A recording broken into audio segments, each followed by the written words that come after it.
नमस्कार, आप देख रहे हैं न्यूज़ 9 भारत और मैं हूं आपके साथ अशोक चौहान। देश और दुनिया की तमाम खबरों पर आइए डालते हैं एक नजर। आजमगढ़ जिले के अतरौलिया क्षेत्र में पुलिस प्रशासन द्वारा प्रदर्शन कर रहे किसानों पर हुए लाठीचार्ज के मामले में आज समाजवादी पार्टी के वर्तमान जिलाध्यक्ष हवलदार यादव के नेतृत्व में पार्टी कार्यालय से सरकार के खिलाफ नारेबाजी करते हुए एक जुलूस जिलाधिकारी कार्यालय पर पहुंचा और वहां राज्यपाल को संबोधित ज्ञापन सौंपा गया।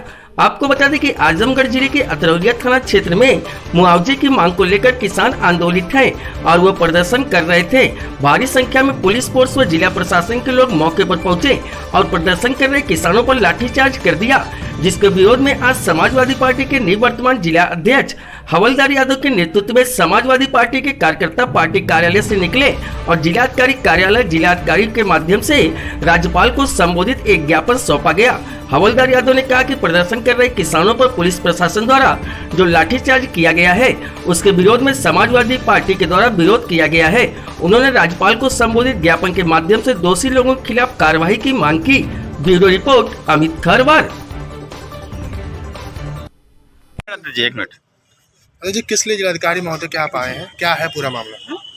देखिए, ये प्रदेश की योगी सरकार निरंकुश हो गई है और इस सरकार में किसानों की जो स्थिति है किसी से छिपी नहीं है। किसान आज कई महीने से दिल्ली बॉर्डर पर धरना दे रहा है, उनकी मांगें नहीं सुनी जा रही हैं और उत्तर प्रदेश में तो दमन का रास्ता अख्तियार किया गया है, उत्पीड़न का रास्ता ज़बरदस्ती जोर ज़बरदस्ती की जा रही है। अतरौलिया में मुख्यमंत्री जी के योगी जी के ज़िले में जाने वाली जो एक्सप्रेसवे से लिंक रोड है गोरखपुर, उसको बनाने की इतनी जल्दी पड़ी है कि किसानों की ज़मीन का मुआवजा भी नहीं मिला। किसानों की बोई हुई फसल, जो फसल पक कर तैयार हो रही थी, अभी आलू था, सरसों पक के तैयार हो गई थी, अन्य सामान सब्जी के थे, गेहूं था, तो वह गेहूं मान लीजिए 15-20 दिन जबरदस्ती बिना उनको नोटिस दिए धारा 11 की बात को ये लोग दूसरे नज़रिए से देखते हैं। बगैर किसान की सहमति से आप किसान की ज़मीन नहीं ले सकते हो, लेकिन इन लोगों ने परसों ज़बरदस्ती जा करके जेसीबी लगा करके ट्रैक्टर लगा करके खड़ी फसलों को जोत दिया, नष्ट कर दिया, बर्बाद कर दिया। किसान के पास एक कड़ी भी ज़मीन नहीं बची है, न उनके पशुओं को खाने के लिए चारा रह गया है, न उनके खाने के लिए कोई इंतज़ाम रह गया है, सब्जी नहीं है, उनकी ये गोभी की फसल रौंद दी गई। आज जो स्थिति है देश में, ये योगी इतना निरंकुश शासक, इतना निरंकुश मुख्यमंत्री मैं समझता हूँ कि हिंदुस्तान में नहीं दुनिया में कोई नहीं है। डीएम से मिला आपने, क्या और स्थिति जो है आज किसानों पर आप लाठीचार्ज करा दिए।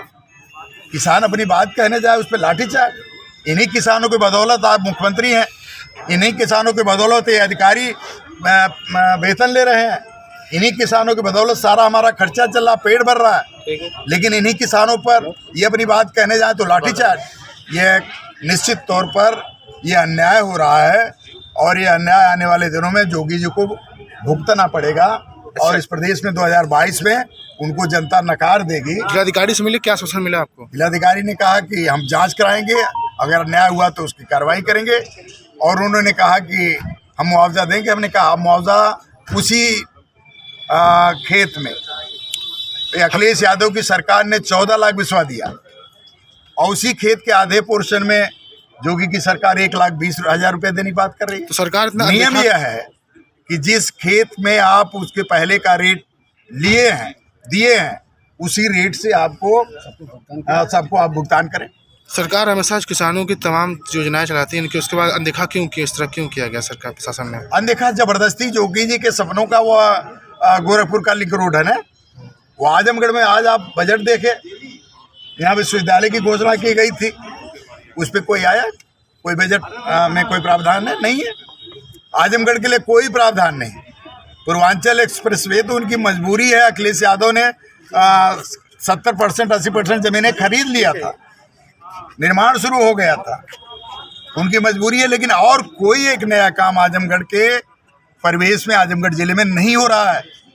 उनका केवल एक मकसद है कि गोरखपुर में यह की सरकार नहीं चलेगी, नहीं चलेगी। किसानों पर अत्याचार बंद करो, बंद करो, बंद करो। किसानों पर अत्याचार बंद करो, बंद करो, बंद करो।